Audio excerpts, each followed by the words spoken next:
भारतीय सेना के इतिहास में कई ऐसे कमाल के ऑपरेशंस हुए हैं जिनके बारे में ज्यादातर लोग नहीं जानते। आज हम एक ऐसी ही कहानी को समझने जा रहे हैं, एक ऐसे ऑपरेशन की जिसका नाम था ऑपरेशन सर्प विनाश। तो सवाल ये उठता है, ये कैसे मुमकिन हुआ कि करीब 350 आतंकवादी भारत के अंदर ही, हमारी ही जमीन पर एक पूरा का पूरा किला जैसा शहर बना लेते हैं? और उससे भी बड़ा सवाल, उसे कैसे नेस्तनाबूद किया गया? चलिए इसी सवाल के साथ इस कहानी की तह तक चलते हैं। कहानी शुरू होती है साल 2000 के आसपास, पुंछ राजौरी सेक्टर में। भारतीय सेना पर लगातार हमले हो रहे थे, हमारे जवान शहीद हो रहे थे, लेकिन किसी को समझ नहीं आ रहा था कि ये हमले कर कौन रहा है, कहाँ से कर रहा है। मानो कोई भूतिया दुश्मन पहाड़ों में छिपा बैठा हो। तो उस वक्त असल में हो क्या रहा था? देखिए, भारतीय सेना का पूरा ध्यान कारगिल पर था। जाहिर है, देश की सारी फोर्स और इंटेलिजेंस वहीं लगी थी, और इसी वजह से एक सिक्योरिटी गैप बन गया, जिसका फायदा उठाकर दुश्मनों ने एक नया और बहुत बड़ा खेल शुरू कर दिया था। ये सब कुछ रातों रात नहीं हुआ, ये सालों की प्लानिंग थी। पहले धीरे धीरे घुसपैठ की, फिर चरवाहों के भेस में एक छिपा हुआ बेस बनाया, और देखते ही देखते 150 स्क्वायर किलोमीटर में फैले कंक्रीट के बंकरों का एक पूरा नेटवर्क खड़ा कर दिया, और सेना को कानों कान खबर तक नहीं हुई।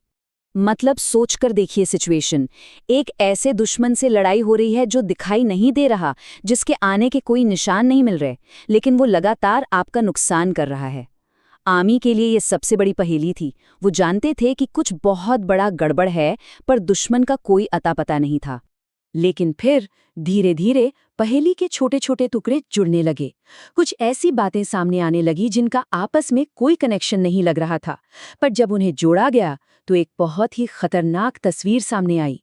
तो वो सुराग क्या थे? जैसे सर्दियों से ठीक पहले खच्चरों की डिमांड अचानक बहुत बढ़ गई। लोकल मार्केट में OGWs यानी आतंकवादियों के मददगार, उनकी एक्टिविटी बढ़ गई।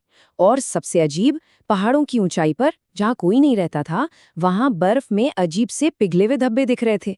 इसका मतलब साफ था, कोई है वहां जो अंदर हीटर जलाकर बैठा है, मतलब कंक्रीट के बंकरों के अंदर। और फिर मिला वो ब्रेक थ्रू जिसका इंतजार था।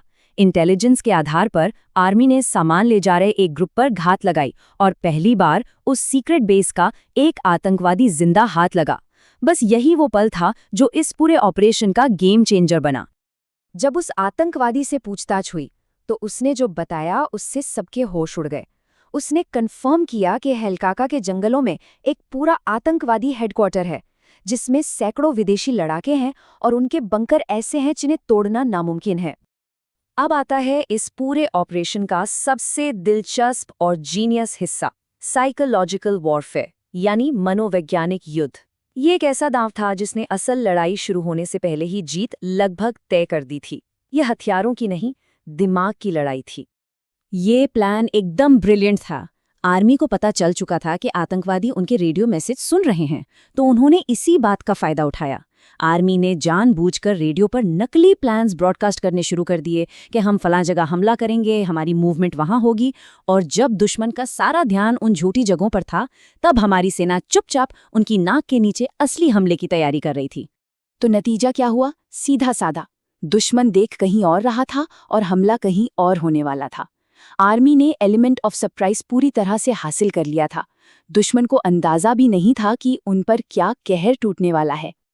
और फिर वो दिन आया जब ऑपरेशन सर्प विनाश को अंजाम दिया गया। अब वक्त था उस खतरनाक आतंकवादी अड्डे, उस सांप के फन को कुचलने का। वक्त सुबह के 5:30 बजे, जब अंधेरा छट रहा था और रोशनी हो रही थी। ये वो समय होता है जब दुश्मन सबसे ज्यादा वल्नरेबल होता है, और हमले के लिए ये बिल्कुल परफेक्ट टाइमिंग थी। ये कोई छोटा मोटा हमला नहीं था।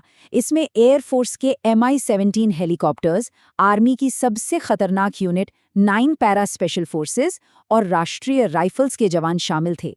मतलब जमीन और आसमान दोनों जगह से एक साथ हमला बोला जाना था। और हमला बिल्कुल घड़ी की सुई की तरह चला।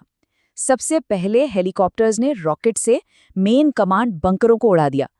फिर पैरा SF कमांडोज ने अंदर घुसकर बाकी बंकरों को साफ किया, और जो आतंकवादी भागने की कोशिश कर रहे थे उन्हें पहाड़ी दर्रों पर पहले से तैनात जवानों ने घेरकर खत्म कर दिया। भागने का कोई रास्ता ही नहीं छोड़ा गया था। तो जब लड़ाई खत्म हुई और धूल बैठी, तो उस अभेद्य किले के अंदर क्या मिला और इस ऑपरेशन का असर कितना गहरा और कितना दूर तक हुआ? नतीजा 65 से ज्यादा वेल ट्रेन्ड विदेशी आतंकवादी मारे गए। ये उनके पूरे नेटवर्क के लिए एक ऐसा झटका था जिससे वो सालों तक उभर नहीं पाए।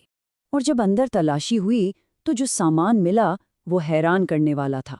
हजारों किलो का राशन, मॉडर्न हथियार, स्नाइपर राइफल्स, सैटेलाइट फोन्स, ये सब इस बात का सबूत था कि वो वहां महीनों या शायद सालों तक लड़ने की तैयारी करके बैठे थे। ये सिर्फ ठिकाना नहीं, एक पूरा किला था।